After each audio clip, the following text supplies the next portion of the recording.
Welcome to Extra Throttle House. I'm Thomas. I'm James. And this is the Extra channel. That's extra to the main channel. Yes. We're still going to keep doing this intro, aren't we? We're going to have to. The main channel, we drive cars. This channel, we sometimes drive cars. And also sit here and talk about them. Today's exciting because we finally know about the new Blackwing models. Blackwing. So without further ado, bam! CT5-V and the CT4-V. James just mixed them together into one beautiful car. Blackwing. CT4-V. CT5-V. Here they are. Blackwing. Blackwing. Blackwing. We're going to talk about the styling in a second. Firstly, Blackwing? Firstly, the name. Blackwing. Yeah. So I've just said Blackwing and only Blackwing for the last 30 seconds. Blackwing. Blackwing. Explain it. Why are they called Blackwing when they don't have a Blackwing engine? Because we drove the CT6-V. Blackwing. Which had a Blackwing engine. Blackwing engine. And it said Blackwing on it. Yeah. And it was branded Blackwing with the black wing. Cadillac say that things were getting confusing between the V Series and the V Sport. Mm-hmm. Whose fault is that? That's your Cadillac? fault. That's your fault. Yeah. Cadillac. Yeah, you called a V and not non-V a V. You pulled an M. So they had to come up with a name that demonstrated the pinnacle of performance for Cadillac, and they've decided that's called Blackwing. Blackwing. Probably because it's probably one of the only things they got trademarked. Also, it's a really cool name, and it'd be a shame to waste it. Naming aside, though, let's have a look at these cars. I, for one, am okay with our new Blackwing Overlords because it is a very cool car. Well, let's start with the CT4-V Blackwing. What a mouthful that is, isn't it? The CT4. Well, I got one of those new CT4-V Blackwings. Yeah. Anyway, I had to get it because my AMG GT63 4-door plus coupe was too long to say. What about your Porsche Panamera Sport Turismo E Hybrid? No, Porsche Panamera Turbo S Sport Turismo E Hybrid. Ibra Hybrid. Yeah. It's actually getting better then. Yeah. So here's the CT4-V in a beautiful red. Okay. Yeah. Let's take a look at this. Now already Blackwing, CT4-V Blackwing. The CT4-V is a different one. That's very important. The CT4-V Blackwing, I think, immediately isn't massively different in styling to the CT4-V. No. If you remember, the CT5-V is quite an aggressive looking car. This has still got some aggressive stuff going on. So Cadillac are quite proud of the fact that it has, how do they describe it? This is their words, not ours. On the exteriors, wind tunnel testing and extensive racetrack validation refined the designs to balance form and function.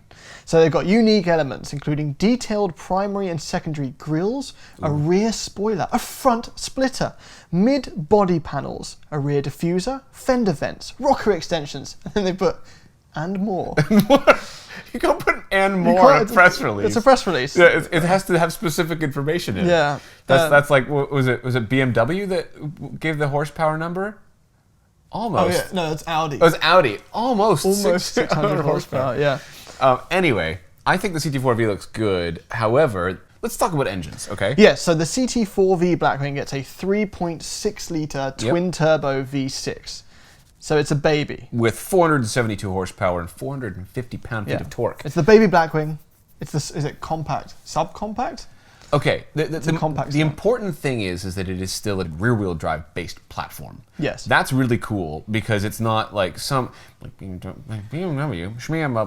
is doing a lot of transverse mounted. That's not how that works. Did I do it wrong? So, they're doing a lot of transverse mounted engines. Front-wheel drive based, weight distribution isn't good, and these are. So it's 3.8 seconds to 60. That's very significantly quick. Which Cadillac say it's the fastest Cadillac in the subcompact class. However, Cadillac has always existed in between classes, because subcompact to me, that makes it sound like a CLA 45 RS3 fighter. Yeah, right? but wouldn't that... No, that's about as fast as an RS3. Is it? I can't remember what the RS3 is. Well, the RS3 is 3.5 seconds. This is what the RS3 does, yeah. But it all gets more exciting when you go to the CT5-V. So we've got it here. We're going to spend more time on this one because it's probably more exciting. It's more exciting because Cadillac have thrown more stuff at it. So first of all, it has a slightly more serious engine. It has an uprated 6.2 litre engine from Cadillac GM. And it's a supercharged V8 with 668 horsepower and 659 pound-feet of torque. And the coolest thing ever, both of these cars have manual as standard. What is it, like 2008? It's great. Yeah, it's great. And Why can't everyone do that? You can opt for the 10-speed, which I assume is the same one as in the Z01. Probably. And is fantastic. Yep. It's very good. That is it. That's basically the ZL1 1LE engine, right? Or just the ZL1. I think it's an uprated version of it. Uprated version of that car, but the architecture is probably very, very similar. which means that it's going to be like a bruiser of an engine, right? It is by definition the most powerful Cadillac ever, and it hit 60 miles an hour in 3.7 seconds. Ting. So 2 extra cylinders and with an automatic, a whole bunch more horsepower, and we only get 1/10 of a second faster than the CT4-V. I imagine that the top speeds, but the airflow is improved compared to the CT5-V. Which is the outgoing one. Right. Because you can think of this as ATS is now the new CT4. Do we know top speed? CTS, yes. The 5 goes over 200 miles an hour. Yeah. That's so cool to and hear. The 4 does 189 miles an hour. That's just nuts. Which is absurd, yeah. Just the performance of these is ridiculous. Okay, so the CT5-V is really shaping up to be a Camaro. ZL1. ZL1. With a fancy interior, good visibility. And 4 doors. And 4 doors. That makes me really... And a manual as well. Okay, and so the important thing is that a lot of it... Well, we've done Ford Mustang versus Camaro a whole bunch of times in the past. Yeah. And the reason we often choose Camaros is because GM's chassis tuning is so good. They make their steering feel really good. They make the suspension... Everything's dialed in. The cars are very stiff, so they feel like sports cars. And if that CT5-V feels as good as the numbers and the specs say it's going to be, it could potentially be one of the best sports sedans ever made. The specs have hyped up in my mind a lot. Because they all are beautiful things. So they both come with Brembo brakes, 6-piston in the front, 4-piston in the back. You can get ceramic brakes for the CT5-V. Again, yes. The CT5-V gets extra levels of performance if you want it. The CT5-V has a lot of really like track-specific stuff. There's a carbon fiber package, right? Yeah. That does like a front aero splitter, rear diffuser. It does side skirts and a little wing. There might be a tiny little wing on it. Anyway, I don't think you need the pack for that. I think you still get the wing. Oh, do you? But there is a carbon fiber package on top. And there's also an interior carbon fiber package. They're very proud of their interior as well on this. Yes. So we've test driven the CT5, the base. Yeah. And it felt like there was a lot of room for something. It was still good though. It was fine, but we compared it with the 3 Series and it still wasn't as good as that. The transmission wasn't great. Yeah. Well, that's not the interior. No, I didn't want to talk about the interior. The interior was great.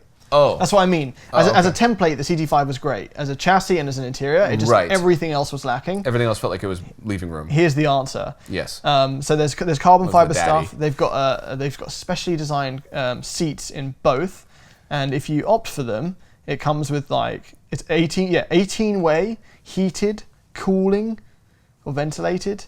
There's a lot going on with the seats. So there's a carbon fiber seat as well, like specifically like a really aggressive carbon fiber seat.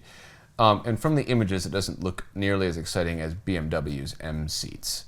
Those like really wild. The new ones? New one. Yeah, they look pretty crazy. I don't know how comfortable either. We haven't sat in them, but it doesn't look nearly. The interior in general, honestly, doesn't look nearly as like wild as the M car. It seems to take itself a little bit more seriously, which is weird because it's an absurd vehicle, like that much power in that type of chassis. Either way, what they did do, thankfully, is Cadillac always takes their performance cars very, very seriously, or GM does in general.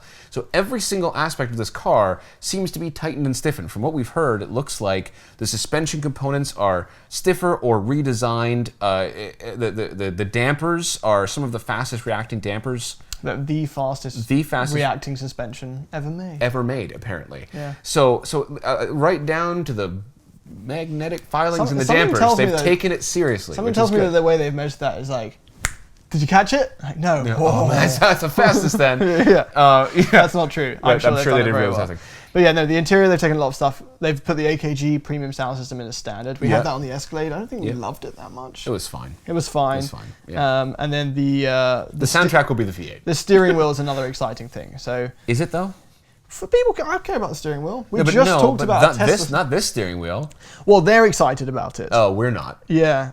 So it's a. It looks okay. Here we are. Where are we? It looks okay. It doesn't look like hugely different. So it's a high-performance steering wheel with carbon fiber accents and magnesium shift paddles. If you get the 10-speed. Let's go. I think it looks okay. The new markers. Do you think it'll still have paddles to turn the auto rev match on and off? Like on the manual? On the manual? I don't know. And then we have to field comments for 5 years asking why we're, there's paddles on a manual. On the manual Camaros, the paddles are still there, but they turn off rev matching. They just decided to use the button instead of removing them.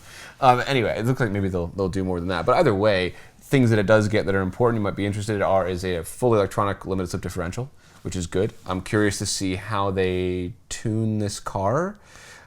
Because the Z01, okay, M cars and AMGs are always like, luxury cars that can then just go kill some tires. You put it in, nowadays, put them in rear-wheel drive mode or whatever, or you put it in full track mode, turn the traction control off, and it'll do massive skids. The smoke pours out the back. The Camaros aren't really like that. Camaros are more like, they're really track focused. They don't want you, they don't see the way they drive, they want to just set lap times. Right? They're hardened and really angry. So I'm curious if the CT5-V is going to be... Well, if the CT6-V Blackwings anything to go by. It was that just wanted to break traction all the time. All the time. But but the Camaros do is just they have so much power. But the CT5-V, I would really like it to be less serious about setting lap times and just more fun. Do you know what I mean? I hope so, yeah. Well, you're getting some of the Corvette stuff. So yes. you that instrument cluster looks really cool. It's very similar to the Corvette. Very modifiable. Yeah. There's a head-up display. There's the performance data recorder like the Camaro has, where it films as you race. Yep, that's very lap time focused. We'll see what happens there. All right, so pricing. Okay, we're gonna do this. Yeah, the CT4-V Blackwing starts at $59,990 US, and the CT5-V Blackwing starts at $84,990. Okay, how much is a base Corvette? I don't know. You're asking questions. I don't know. He didn't prep. He had I don't know in US dollars. I know the ones we tested were up. Here it is. Yeah. I'm just interested in that. Well, this is more powerful than the base Corvette. Yeah, a lot more powerful. Yeah, a lot more powerful. Yeah, 485 the engine is the with a base supercharger. Corvette. Yeah, this is 668. Oh my god, that's going to be such a lunatic. Here's the thing. Look at the M3. Oh, tires. Look at the C60. Tires. We've got to talk about tires. This is important because the ZL1, especially the 1LE, is on the Supercar 3R, and that tire is great when it's hot, but when it's cold, not good. It's not good. James spun out an intersection, as many of you now know. Tell everyone this. I think it's the best story. Yeah. Every time you say it, I have to tell my mum it's not true. No, he didn't. I just made it up. And hopefully this car with this much horsepower can put it down. Yes, because it's now getting Michelin PS4Ss. Yes, specifically designed. Both of them are. Both the CT4-V and the CT5-V. That's perfect tire for these cars. Perfect tire. Yeah. It's so annoying to have to say Blackwing afterwards, even though Blackwing is fun. Yeah. So I think that's the main stuff. The main stuff. Yeah. I mean, I could stare at it all day in that red. It's stunning. I think they're really good looking cars. They could have maybe styled it a bit more aggressive, but vents are real. That's important. Real vents. When it comes to styling / performance, yeah. right? But I think they've made a really good looking car. Yeah. I'm genuinely excited to drive a 4-door Camaro ZL1 with visibility. It could be the perfect car. Like perfect sports car, It wouldn't, right? It wouldn't be perfect for winter. No. Because the M3 is coming in X-Drive and non-X-Drive, but it's automatic only. The C63S is automatic only. The RS5 is automatic only. The Alfa Romeo Giulia Quadrifoglio is automatic only. Here, anyway. Here, and then you can say, that because the C5V is a bit bigger, it goes up against the E-Class. Ah. And then I actually think, in my mind, an E63S sedan is actually more relatable to this than a C63 sedan. You're probably right. Yeah, because it's quite big. Yeah, well, as you said, they intentionally kind of slot themselves in between, so you're not quite sure what to compare it to. But we're excited. Don't worry, GM, we're going to compare it to something. Let's get him on the track. Sorry, guys. Something with a shorter name. Yeah. Instant win. So is there anything else we need to talk about with these cars? I think we're very, very excited. I just hope they live up to how we feel about very them. excited, yeah. If you have any more questions, message us on Instagram. Yes, his Instagram is... I've had a stroke. right in that moment. Instagram. Or you can find us on, not Snapchat. TikTok. That's the one. We're on TikTok now. Who knew? And we're not ashamed of it. It's like High School Musical. Yeah. I like it. It's fine. It's fine to like TikTok.